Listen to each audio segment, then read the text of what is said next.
한 번은 작은 마을의 배려왕이라고 불리는 패트릭이라는 남자가 살고 있었습니다. 패트릭은 항상 다른 사람을 돕고 인심이 좋기로 소문이 자자했습니다. 그는 자신이 하는 모든 행동의 원칙을 범주적 명령에 기반하여 정한다고 자부했습니다. 그는 모든 행동이 모든 사람에게 적용될 수 있는 보편적 법칙이 될 수 있는지를 항상 고민하면서 살았죠. 어느 날 패트릭은 시장에서 장을 보고 있었습니다. 그때 한 노인이 패트릭에게 다가와 이렇게 말했습니다. 젊은이, 나의 지팡이를 잃어버렸는데 그것이 없으면 골목을 걸을 수가 없어. 나를 도와줄 수 있겠나? 이에 패트릭은 당연히 노인을 돕기로 결정하고 노인의 지팡이를 찾기 위해 곧바로 탐색에 나섰습니다. 지팡이를 찾는 동안 패트릭은 자기 자신에게 물었습니다. 내 행동이 모두에게 보편적 법칙이 될 수 있을까?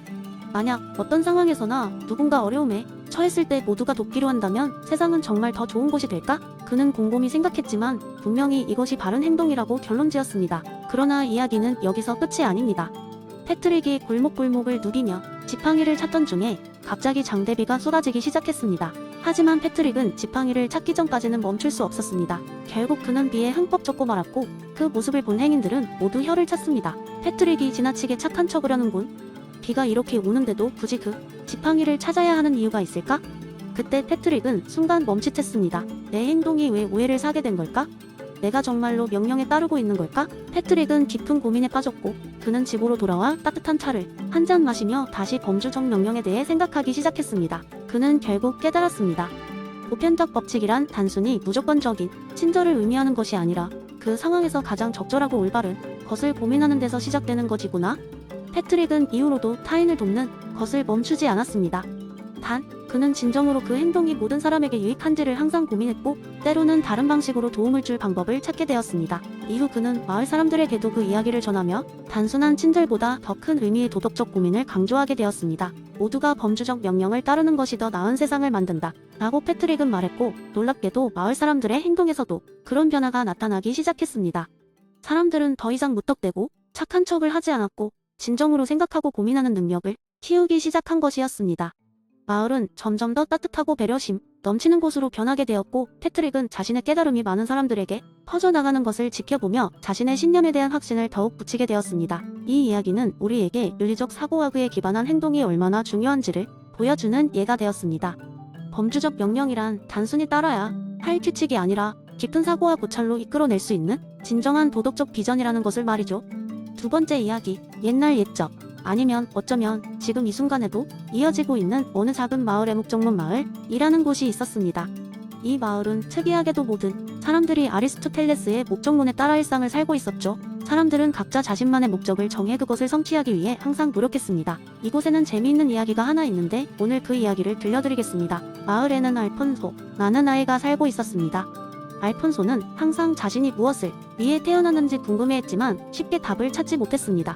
하루는 실망한 채로 숲속을 거닐던 알폰소는 우연히 말을 할 줄 아는 나무 탈리아를 만나게 되었습니다. 탈리아는 자신의 뿌리가 깊이 박혀있는 이 땅에서 무럭무럭 자라는 것이 삶이 목적인 듯 아주 평화로워 보였죠. 알폰소가 물었습니다. 탈리아, 넌 어떻게 그렇게 내 목적이 무엇인지 확신할 수 있는 거야? 탈리아는 온화한 목소리로 대답했습니다. 알폰소, 나에게는 씨앗에서 나무로 자라는 본성이 있어. 그래서 나는 나의 본성에 따라 여기서 자라는 것이지. 너도 내 안에 있는 목소리를 잘 들어봐. 그것이 어떤 본성과 목적을 가졌는지. 그래도 여전히 답을 얻지 못한 알폰소는 마을로 돌아왔습니다. 그러던 중 시장에서 의욕 넘치게 과일을 팔던 루카 할아버지를 만났습니다. 할아버지의 과일 가게는 온 마을에서 유명했죠. 단순히 과일을 파는 게 아니라 그는 마치 예술처럼 과일을 다듬고 진열했습니다. 루카 할아버지, 이렇게 상냥하게 과일을 파는 게 할아버지의 목적이에요? 라고 알폰소가 물었습니다. 루카 할아버지가 활짝 웃으며 말했습니다. 그래, 알폰소, 나는 사람들에게 신선한 과일을 주는 게 내 삶의 큰 기쁨이지. 내가 가진 기술과 열정을 통해 사람들을 기쁘게 하는 것, 그것이 나의 목적이란다. 너도 찾고자 한다면 너만의 목적을 찾을 수 있을 거야. 알폰소는 마을 곳곳을 돌아다니며 다양한 사람들과 대화했고 그들의 목적을 하나둘 알아갔습니다. 그러던 어느 날 그는 마을의 연못가에 앉아 생각에 잠겼습니다. 그러다가 문득 깨달았습니다. 자신이 가장 행복할 때는 언제였는지 말입니다. 그 순간이란 언제나 친구들과 함께 이야기를 나누고 꿈을 이야기하며 관심을 나눌 때였다는 것을요. 그래서 알폰소는 자신만의 목적을 정했습니다. 세상 모든 이야기를 수집하고 나누는 것이 바로 그의 목적이었죠. 그는 곧 대장장이에게 부탁해 특별한 펜과 공책을 만들고 각종 이야기를 모으기 시작했습니다. 그리고 시간이 흐를수록 그는 마을에서 가장 재미있는 이야기꾼으로 자리 잡았고 그의 이야기는 사람들에게 웃음과 감동을 선사하게 되었습니다. 결국 알폰소는 아리스토텔레스의 목적론처럼 자신의 본성이 이끄는 대로 움직였고 그것이 그에게는 가장 자연스럽고 행복한 삶의 방식이자 목적인 것이었습니다. 그의 이야기를 듣고 싶은 사람들이 늘어나면서 마을은 더 활기차고 행복한 곳이 되었죠. 이렇게 작은 목적 하나가 많은 사람들에게 큰 행복을 가져다주는 것을 보면 아리스토텔레스의 목적론이 마치 손에 쥘 수 있는 삶의 나침반 같다는 생각이 듭니다. 우리 모두 알폰소처럼 자신만의 목적을 찾을 때 그때가 바로 진정한 행복으로 가는 시작 아닐까요? 세 번째 이야기, 어느 마을 에밀즈빌이라는 작은 커뮤니티가 있었습니다. 이곳은 모든 주민이 공리주의 철학을 실천하며 살아가는 곳으로 유명했습니다. 여기에는 스미스 씨라는 주민이 있었는데 그는 대단한 유머 감각을 가진 사람이었습니다. 스미스 씨는 마을 사람들에게 공리주의의 의미를 재미있게 전달하기 위해 드새로운 썰을 풀곤 했습니다. 어느 날 스미스 씨는 마을 회관에서 공리주의와 우산의 관계라는 주제로 이야기를 시작했습니다. 마을 사람들은 그의 뜬금없는 주제 선정에 호기심을 가졌고 모두가 스미스 씨의 이야기에 귀를 기울였습니다. 여러분, 비 오는 날 우리는 모두 우산을 들고 다니죠? 스미스 씨가 말했습니다. 그런데 한번 상상해봅시다. 어떤 사람이 우산을 한 개 사서 자신만을 위해 사용한다면 그건 자기 자신만 쾌락과 행복을 느끼는 일이겠죠? 하지만 그 우산을 마을 광장에 두어 누구나 쓸 수 있게 한다면 상황은 어떻게 변할까요? 사람들은 잠시 생각에 잠겼습니다. 그때 스미스 씨가 이어서 말했습니다. 바로 이것이 공리주의죠.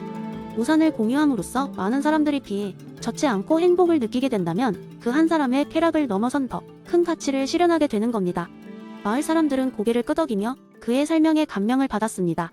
스미스 씨의 이야기는 단순한 우산의 예시를 넘어 공리주의의 본질을 이해하게 해주었습니다. 마을 사람들은 이제 비만 오면 자연스럽게 마을 광장에 가서 우산을 공유하기 시작했습니다. 그 과정에서 새로운 전통이 생겨났습니다. 주민들은 자신이 빌린 우산에 작은 메모를 남기곤 했습니다. 메모에는 이 우산 덕분에 좋은 하루를 보냈어요. 다음 사람도 행복한 하루 되세요. 같은 메시지가 적혀 있었습니다. 이렇게 각양각색의 메시지가 우산에 붙여지면서 사람들은 우산을 빌릴 때마다 따뜻한 메시지를 읽으며 마음의 위안을 얻기도 했습니다. 이러한 작은 변화는 밀즈빌 전체의 분위기를 바꾸어 놓았습니다. 공리주의 철학은 단순히 이론적 사고를 넘어 실생활에서 실천 가능한 가치로 다가왔습니다. 마을 사람들은 이제 서로의 행복을 함께 축하하며 공동체로서의 유대감을 느끼게 되었습니다. 스미스 씨는 그의 유머와 지혜로 사람들에게 미래 공리주의가 추상적인 개념이 아니라 구체적인 실천이며 사회의 전체적인 행복을 증진시킬 수 있는 강력한 도구라는 것을 잘 보여주었습니다. 밀즈빌과 스미스 씨의 이야기는 결국 작은 것이 모여 큰 행복을 만들어 나갈 수 있다는 공리주의의 가치를 경험하게 해준 셈이었습니다. 네 번째 이야기, 옛날 옛적에 현대 도시의 한복판에 자리 잡은 철학 카페에 대하여 정원이 있었습니다. 이 카페는 플라톤의 철학을 쉽게 이해시키기 위해 열띤 토론과 재미있는 이야기들이 오가는 장소로 유명했는데 그 중에서도 가장 인기 있었던 이야기는 이데아론을 흥미롭게 풀어내자 사냥꾼의 모험이었습니다. 이야기는 이렇게 시작됩니다. 모험가인 조르지는 열정적인 사냥꾼으로 세상에서 완벽한 의자를 찾기 위한 모험을 시작합니다. 그는 세계 최고의 디자이너들이 만든 화려한 의자부터 유명 건축물 속에 숨겨진 전통적인 의자에 이르기까지 수없이 많은 의자를 탐험했습니다. 하지만 그가 찾은 모든 의자는 언제나 어딘가 부족하거나 불완전했습니다. 어떤 의자는 너무 불편했고 또 다른 의자는 시간이 지나면서 낡아갔습니다. 어느 날 지친 조르지는 이데아의 정원을 찾아가게 됩니다. 카페의 주인인 소피아는 그의 이야기를 듣고 미소 지으며 말했습니다. 조르지 씨, 플라톤의 이데아론을 들어본 적 있나요? 조르지는 고개를 저었고 소피아는 설명을 시작했습니다. 플라톤에 따르면 우리가 세상에서 보는 모든 것은 이데아라는 완벽한 원형의 불완전한 모사일 뿐이에요. 의자도 마찬가지죠. 우리가 보는 의자는 모두 의자라는 이데아의 그림자에 불과해요. 진짜 완벽한 의자는 우리의 감각으로는 볼 수 없는 이데아의 세계에만 존재하죠. 조르지는 그 말을 듣고 크게 당황했습니다. 그렇다면 내가 찾고 있는 완벽한 의자란 존재할 수 없는 건가요? 소피아는 고개를 저으며 말했습니다. 물론 찾을 수 있어요. 하지만 그 방법은 감각이 아닌 이성 그리고 마음의 눈을 통해서만 가능하죠. 그날 이후 조르지는 외형적인 완벽함이 아닌 자신의 내면에서 진정한 의자의 의미를 찾기 시작했습니다. 그는 각기 다른 의자를 사용할 때마다 자신의 마음에 떠오르는 편안함과 만족감을 기록하기 시작했습니다. 그러자 점차 그는 자신만의 완벽한 의자의 이미지가 마음속에 자리 잡는 것을 느낄 수 있었습니다. 그는 결국 이데아의 정원으로 다시 돌아와 소피아에게 고백했습니다. 내가 찾고 있던 완벽한 의자는 실제하는 물질이 아니라 내 마음속 깊은 곳에 있는 어떤 감정과 만족감이었어요. 누군가는 그저 평범한 나무 의자를 보고 웃지만 나는 그 의자를 통해 진정 한의자의 의미를 느끼게 된 거죠. 소피아는 조르지의 마음의 변화를 듣고 미소 지었습니다. 당신은 이제 이데아를 마음으로 본 셈이군요.